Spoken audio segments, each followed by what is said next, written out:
Hi, my name is Taha Margani, and I am.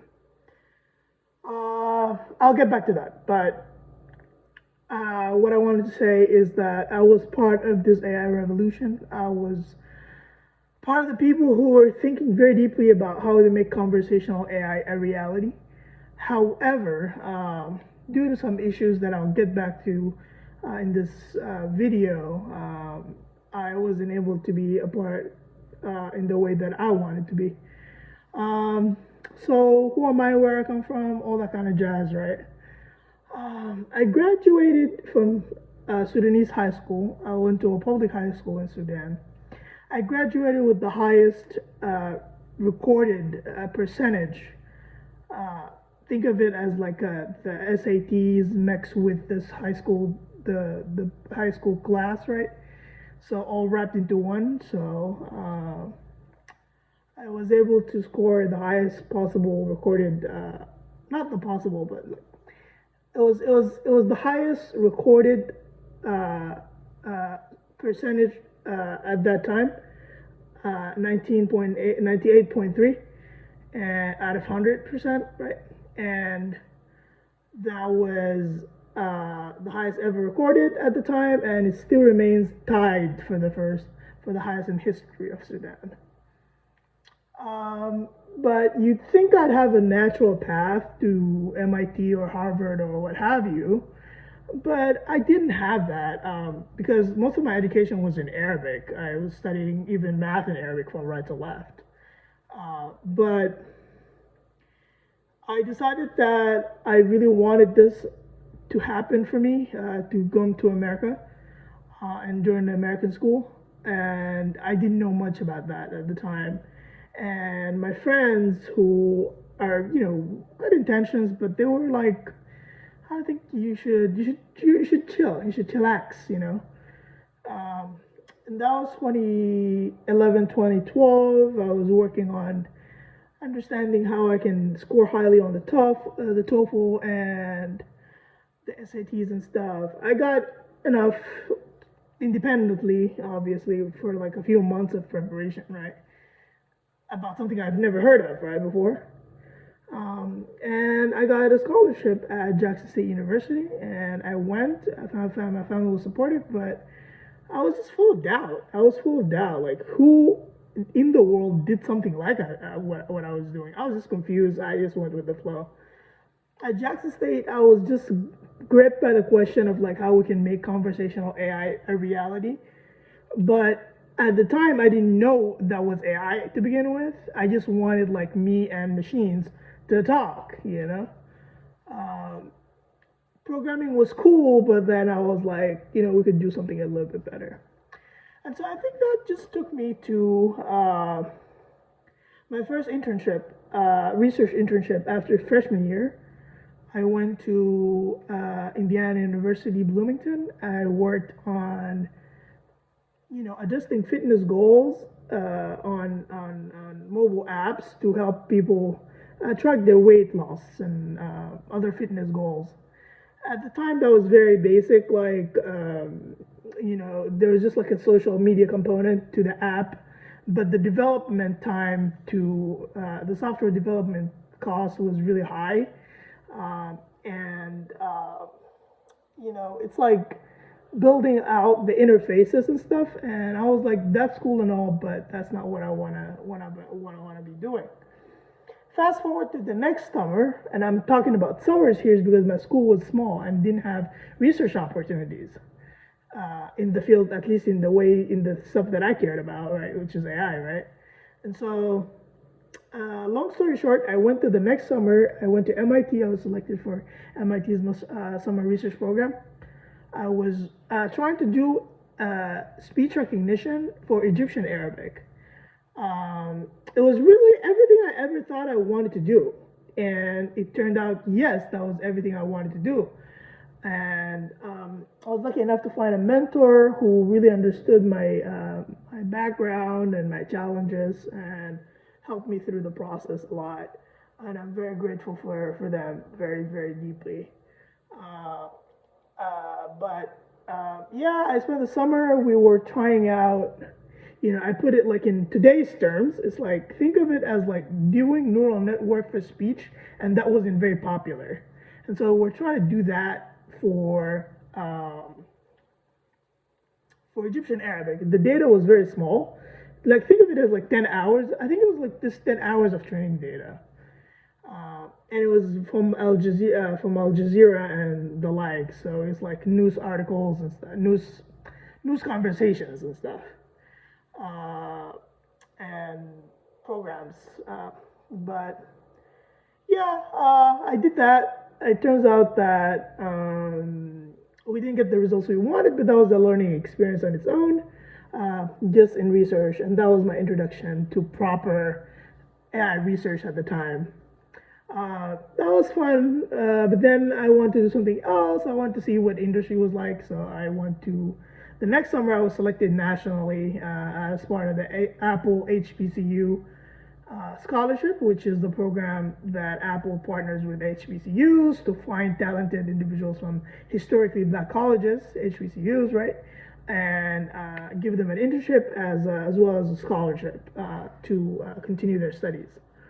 And so I was selected for that, and I did a great summer project. It didn't turn out to be research, but it turned out to be like a good experience.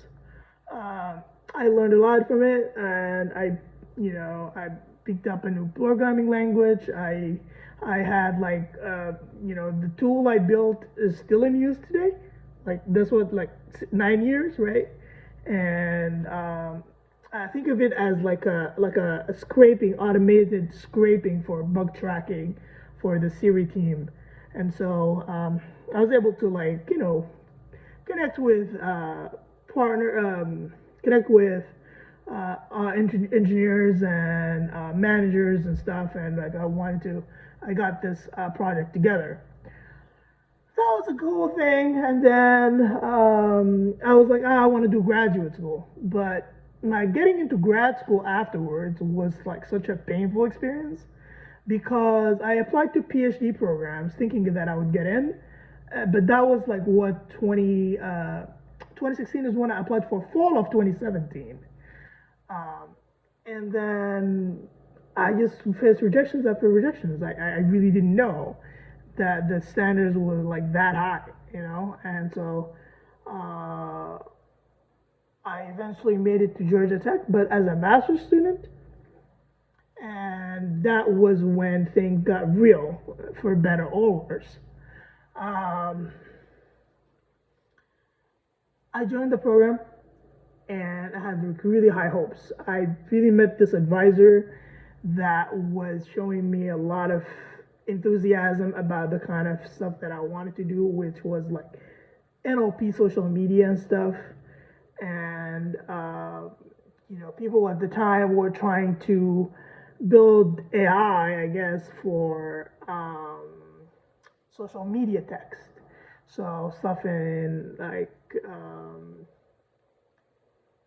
uh, like people used to have a pipeline in NLP where, first you decide what is the verb in the sentence, what is the part of speech in the sentence, stuff like that. And so build a pipeline to um, understand what you're trying to do in that situation. And so this today seems trivial because of the LLMs and stuff, but at the time that was very novel.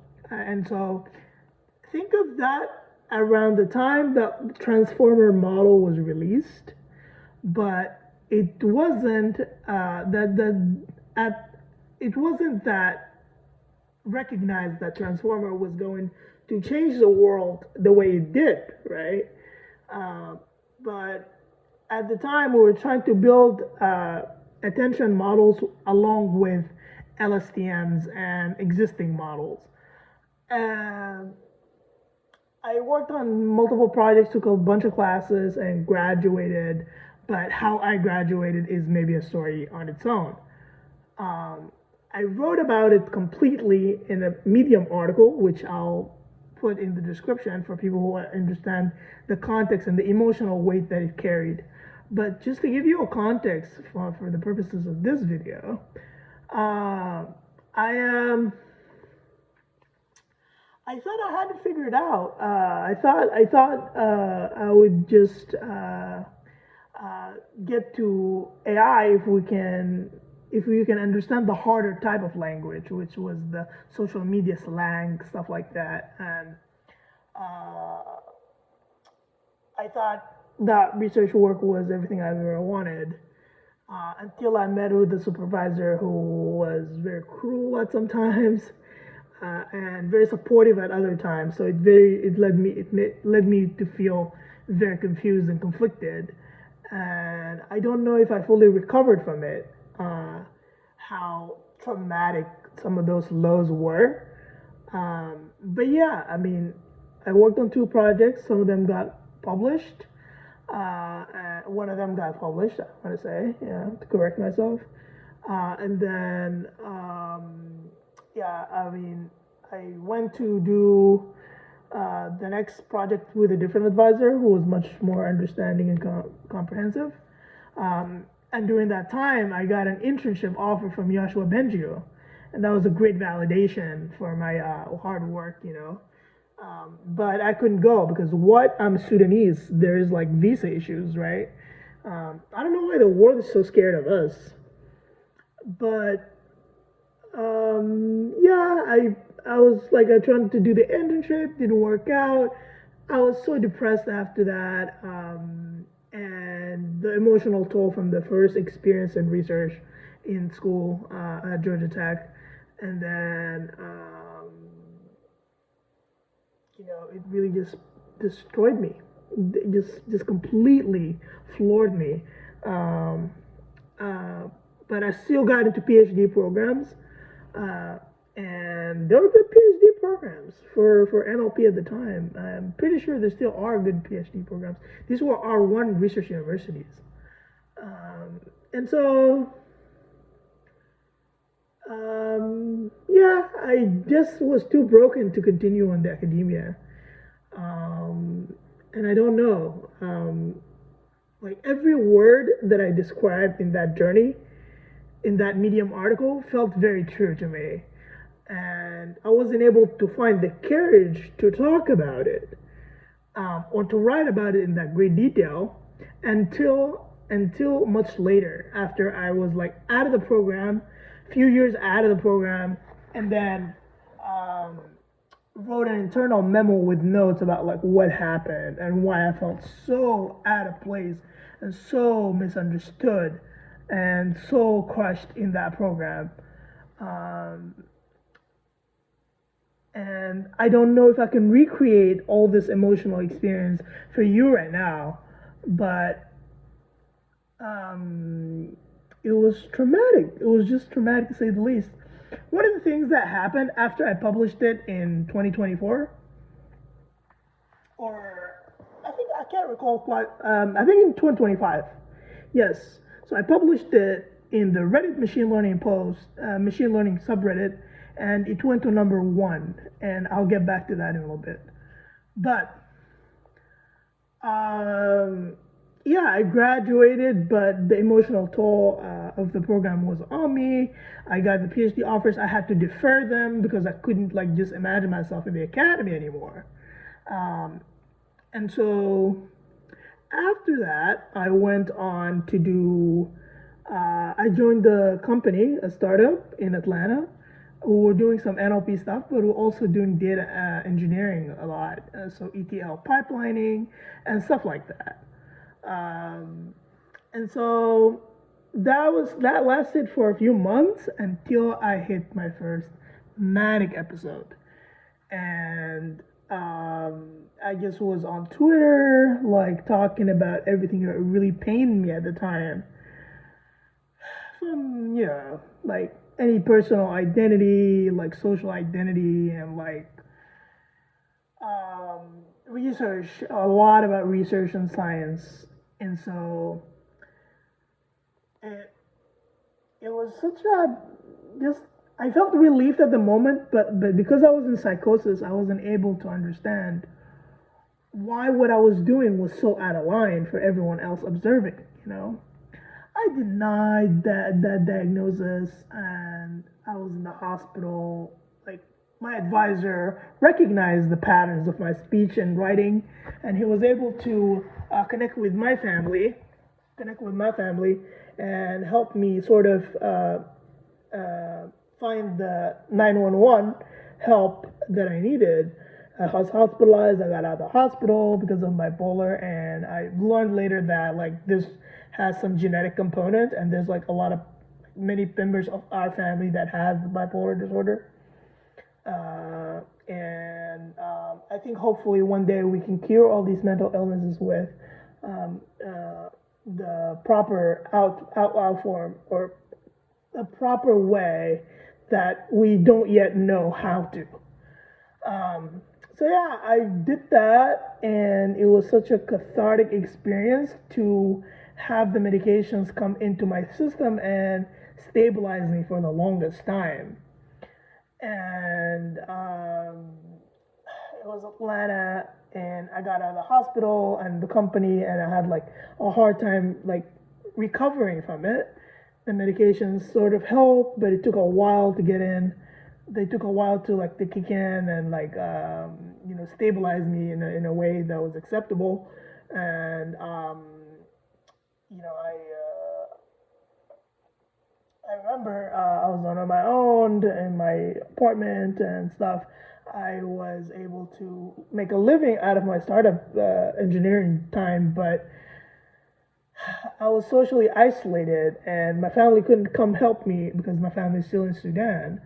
Um, and I was just basically on my own. And so, all this trauma, I found something new that was able to distract me from all of it. And keep in mind that happened during COVID times, during the quarantine, right? So, March of 2020, and so I'm moving forward, right? So, I got a PlayStation device, PlayStation 4 at the time, and I started, playing video games and stuff, and they sort of like gave me this outlet to redefine myself in a new context and find people who really didn't understand anything about me, but this gamer that want to play games, and he really sucks at the game, but like want to get better, right? And so that really just helped me sort of absorb all of my trauma, and like just gave me an outlet to be myself in a different context. And so that was addictive in the literal sense that I just couldn't stop. I just could not stop at all, whatsoever. And I don't know. I mean, I'll get back to this. But doing the engineering and doing the gaming all have like very high intellectual stimulation for me, and that was my time to shine, right? So I got the PlayStation, and then I just didn't respond to many social interactions. I didn't have any desire to work, stuff like that. And then I had like some immigration stuff that I had to worry about. So I was on student visa, but then I had like a case with immigration, and the transition between all of that. International students, you will understand me.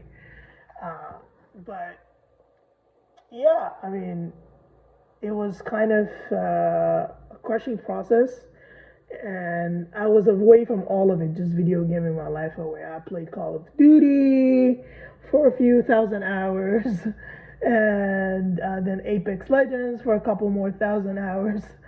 And I was doing that, and then I got my immigration paperwork, and so then I tried to enter the market again. But keep in mind, I was still not like having that closure, the closure that I have right now, the clarity of mind, the focus. I didn't have that, and so I jumped on a solutions data solutions engineer type role, and I was an analyst. I had like a great time learning a few things, but for overall, I felt a little out of place in a little bit, and then um, I don't want to overwhelm you with the details of these projects, but think of it this way: it's like, and an energy company has some data problems, and they don't have all the tools they have to accomplish that internally. So they partner with an external company like Oracle, for example, and I was a liaison between those two and accomplishing goals that doing tasks, sorry, that sort of bridge the two together. Did that for a while. Then the project got deprioritized, and I got laid off as a result. But then I just did what I could do best, which was cling on to what I my comfort zone, which is video games, and so that's the addiction part. So there's that, and also just the market has gotten like crazy bad, right? But truly, the conversation that really stimulate me are conversations around deep research, around general intelligence, around safety for humans in the age of general AI, artificial general intelligence, which which I think is like something that we all need to worry about. Like if you watch any Tristan Harris and Jeffrey Hinton and stuff, so you'll understand that this is like an imminent threat. And these are the kind of conversations I am eager to have um, at some point, hopefully soon. Um, so what now? I am looking into doing data analytics work to sort of bridge my to sort of bridge me back into doing AI research or AI engineering that needs to happen. And this is the kind of like the conversation that I want to have moving forward. Um, I don't know how technical I want it to be here in this video, but that's just a general overview. And why I wanted to share this is because like I want to tell you like there's a true human cost to human ambition, right? And I'm here just as a proof that um, to there are a lot of hurdles that people don't talk about. There's like the ugly stuff that like really happened in this process, right? I want to tell you that more recently I stopped my video game addiction. I sold my console, and I'm just looking for a new future. If you go to my channel, there's like a lot of videos about video games and stuff, and um, I'm just sharing this because huh, I'm sharing this because I really want people to see that you can be doing AI research at top labs and be crushed inside.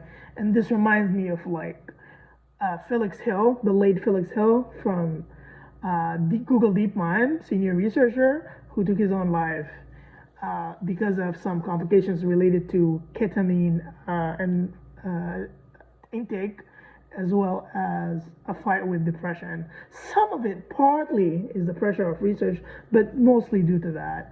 And I shared my grad school journey in very grueling detail to just explain these pain points in better detail. So for right now, I am just looking for people who want to talk about this, who want to reach out, who want to be friends. If you're a mentor, you want to mentor, or if you're a mentee, if you need advice, I'm happy to offer some. But for the time being, I'm here in Chattanooga, Tennessee, thinking about making it back into the swing of things in tech and doing data analysis and hopefully bridging back that into ML engineering and ML research. And these are not like abstract things. These are things that I know I'm capable of, and I'm just fighting the rust that I've accumulated being this video game junkie over the past few years. I'm grateful to my friends for standing with me during this difficult time, all these years. Um, and my family. Mom, thank you for this.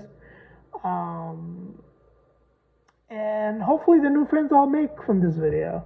Please reach out, please comment, and share the story with someone you think could benefit from this conversation. And please, I think I'm better a writer than I am a speaker at this time, but I think the writing carries more emotional weight in this video. So please just check it out. I'll see you sometime next time, hopefully, if this video is resonating with people. All right, have a good one.